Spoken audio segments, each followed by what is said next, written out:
யாருக்குமே தெரியாத ஒரு இருள் வந்து உங்க வாழ்க்கையிலே மூடி கொண்டிருக்கலாம். அப்படின்னா எனக்கு நல்ல வேலை இல்லையே அப்படின்ற ஒரு இருள் உங்களுக்குள்ள தொடர்ந்துட்டே இருக்கலாம். என்னுடைய வருமானம் இப்படி இருக்கேன்ற ஒரு இருள் இருக்கலாம். உங்க சரீரத்தில் இருக்கிற ஒரு வியாதி வந்து உங்களுக்கு ஒரு இருளை போல இருக்கலாம். இந்த இருளுக்கு நிறைய தன்மை இருக்குது. அப்படின்னா இந்த இருளுக்குள்ள ஒரு பொருள் இருந்தா அதை பார்க்க முடியாது. இருளில் குழப்பமா இருக்கும். இருளில் ஒரு மனுஷனுக்கு கான்பிடென்ட் இருக்காது.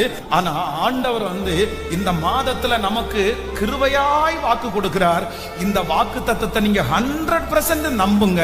இந்த மாதம் முடிகிறதற்குள்ள உங்க வாழ்க்கையில நீங்கள் சந்திக்கிற எல்லா இருள்களையும் கர்த்தர் வெளிச்சமாய் மாற்றுவார். இருளில் இருந்த ஜனங்கள் பெரிய வெளிச்சத்தை கண்டார்கள்.